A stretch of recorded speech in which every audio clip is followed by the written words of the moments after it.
Dubai अक्सर लोगों में चर्चा का विषय बना रहता है। कभी यहाँ के लोगों के ठाठ बाट के चर्चे होते हैं तो कभी यहाँ की सुंदरता के।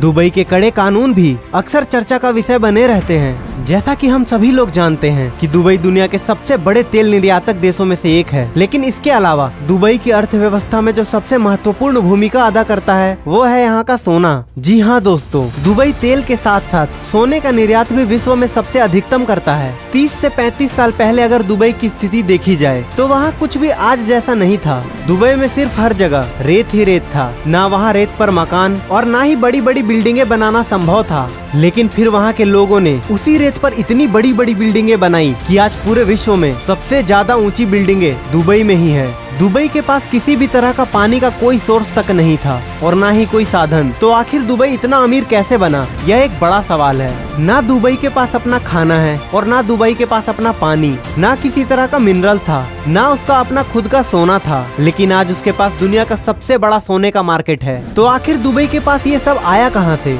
आखिर इतना बड़ा बदलाव कैसे आया? आखिर इसके पीछे किसका हाथ है? इन सब के पीछे संयुक्त अरब अमीरात के शासक दुबई शेख मोहम्मद बिन राशिद अल मखतूम का हाथ है।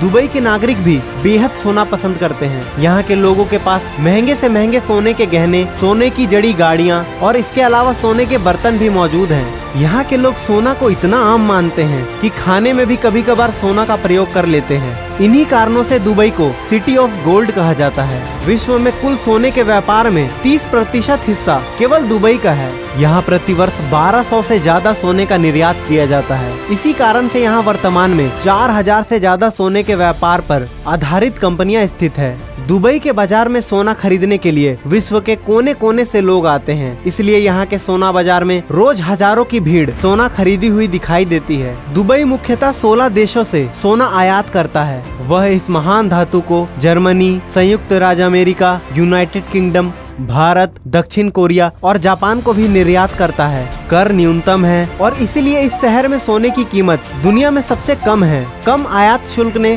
दुबई में गहनों को सबसे सस्ता बना दिया और इसने हमेशा बड़ी संख्या में खरीदारों को आकर्षित किया है। मुख्य खरीदार पर्यटक हैं। स्थानीय लोगों को भी सोने के गहनों का बहुत शौक है। वे हर साल बड़ी मात्रा में सोना खरीदते हैं। अरब परंपराओं के अनुसार दुल्हन का दहेज लगभग पूरी तरह से सोने का होना चाहिए। दुबई में भारतीय एक बड़ी संख्या में निवास करते हैं। दुबई में रहने वाले एशियाई लोगों में से 50% तो केवल भारतीय हैं। इसलिए दुबई में भारतीय निवेश भी ज्यादा है। इसी कारण से दुबई के सोना बाजार में सबसे ज्यादा खरीदार भारत से आते हैं। भारत के बाहर भी यहाँ मुख्य रूप से Pakistani, British, Saudi Arabian, Omani और कैनेडियन लोग सोना खरीदते हैं। दुबई का सोना विश्व में सबसे शुद्ध सोना में से एक माना जाता है। यहाँ हर दुकानदार को अपने सोने की शुद्धता का हॉलमार्क भी लगाना आवश्यक है, यानी कि आप जो सोना खरीदेंगे उस पर दुबई की एक छाप लगेगी जिसमें यह बताया जाएगा कि इसमें कितना सोना मौजूद है। यदि यह हॉलमार्क नहीं लगाया जाता तो दुबई के कानूनों के अनुसार उस दुकानदार को 2 साल से ज्यादा की सजा हो सकती है।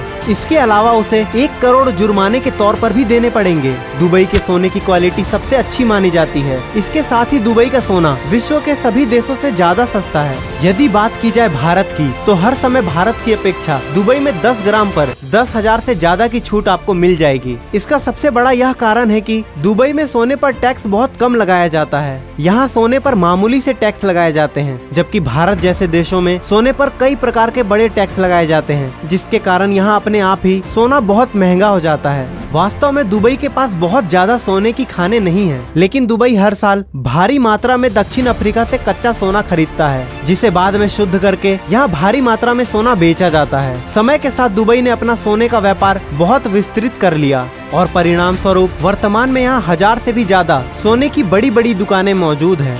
दुबई के इस पूरे सोना बाजार को गोल्ड सॉक कहा जाता है। तो चलिए दोस्तों, अब बात करते हैं कि आप दुबई से कितना सोना ला सकते हैं। कस्टम ड्यूटी आपके सामान के साथ साथ आपके विदेश में रहने की अवधि पर भी निर्भर करता है। जैसे अगर कोई व्यक्ति कई साल से विदेश में रह रहा है और वो विदेश आता है तो उन्हें कुछ छूट दी जाती है। अगर आप 3-4 दिन के लिए विदेश गए थे और उसके बाद भारत लौट रहे हैं तो आपके लिए नियम अलग है। अगर सोने के वजन की बात करें तो जो भारतीय करीब 1 साल से विदेश में रह रहे हैं वो अपने साथ 40 ग्राम तक सोना ला सकते हैं। यह सीमा केवल महिलाओं के लिए है। वहीं पुरुष 20 ग्राम तक सोना ला सकते हैं।